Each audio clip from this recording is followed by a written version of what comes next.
കച്ചറ ഉണ്ടാക്കുമ്പോ ഭാര്യമാര് സീരിയസ് ആയിട്ട് പറയണ കുറച്ച് കോമഡികൾ നോക്കിയാലോ? ഞാനായതുകൊണ്ടാ. വേറെ ആരെങ്കിലും ആണെന്നുണ്ടെങ്കിൽ നിങ്ങളുടെ സ്വഭാവത്തിന് എന്നേ ഇട്ടിട്ട് പോയിട്ടുണ്ടാവും. രണ്ടാമത്തത്, കണ്ണില്ലാതാവുമ്പോഴേ കണ്ണിന്റെ വില മനസ്സിലാവും എന്ന് പറഞ്ഞ പോലെ ഞാനില്ലാതാവണം, അപ്പോഴേ എന്റെ വില മനസ്സിലാവുള്ളൂ. അടുത്തൊന്ന് കേട്ടോക്കിയാലോ? 2 മാസം കൊണ്ട് ഇട്ടുതരാതെ കൊണ്ടുപോയി 2 വള കൊണ്ടുപോയിട്ട് 2 മാസമായി. ഇതുവരെ അതിനൊരു വിവരമില്ലല്ലോ. ഇന്നെങ്കിലും അതിനൊരു തീരുമാനമായിട്ടില്ലെങ്കിൽ ഞാൻ വിട്ടുപോകും.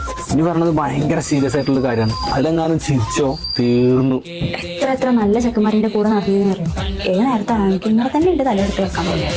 ഇനി ഇതിലെ ഏറ്റവും കോമഡി ആയിട്ടുള്ള ഐറ്റം വരാണ്ട്. നിങ്ങൾ ഇനി 7 ജന്മം ജനിച്ചാലും എന്നെപ്പോലൊരു പെണ്ണിനെ നിങ്ങൾ കിട്ടാൻ പോണില്ല.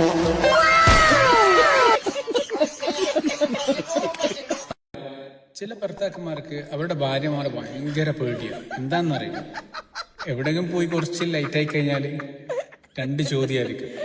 അതോടെ ഭർത്താവ് ഇങ്ങനെ തല കുനിച്ചിട്ടുണ്ട്. ഉമ്മാതിരി പേടിയാണ്. എന്താണെന്നറിയില്ല, എന്താ അതിന്റെ കുട്ടൻസ് എന്നറിയില്ല. എല്ലാവർക്കും ഇല്ല, ചിലർക്കേ ഉള്ളൂ. ലോങ് ഡിസ്റ്റൻസ് റിലേഷൻഷിപ്പ് ഉണ്ട് അല്ലെ? ഭാര്യ എവിടെ ഇല്ല, ഭർത്താവ് എവിടെ ഇല്ല. ഭാര്യ ചിലപ്പോ നാട്ടിലായിരിക്കും, ഭർത്താവ് ഗൾഫിലായിരിക്കും, പുറത്തായിരിക്കും. ഇവരൊരുപാട് അനുഭവിക്കുന്നുണ്ട് ഈ പാവങ്ങള്. ഞാൻ പലപ്പോഴും പറയാറുണ്ട്, ഭയങ്കരമായിട്ട് അനുഭവിക്കുന്ന ഒരു കാറ്റഗറി ഉണ്ടെങ്കിൽ, ഇമോഷണലി ഫീലിങ്സുകൾ ഒന്നും പുറത്തേക്ക് പ്രകടിപ്പിക്കാൻ പറ്റാത്ത ഒരാൾക്കാരുണ്ടെങ്കിൽ അത് ഗൾഫുകാരന്റെ ഭാര്യ ആയിരിക്കും എന്ന് പറയാറുണ്ട്. ആരെങ്കിലും ഉണ്ടാ? അവർ ഭയങ്കരമായിട്ട് അനുഭവിക്കും. അവരുടെ ജീവിതത്തിൽ അവരെ അനുഭവിക്കുന്ന അങ്ങനെ. കാരണം എന്ന് വെച്ചാലോ, അവർ മൾട്ടി ടാസ്കുകളാ ചെയ്യുക. ഒന്ന്, ഭർത്താവിന്റെ വീട്ടിലാണെങ്കിൽ ആ വീട്ടിലെ കാര്യങ്ങൾ മുഴുവൻ നോക്കണം.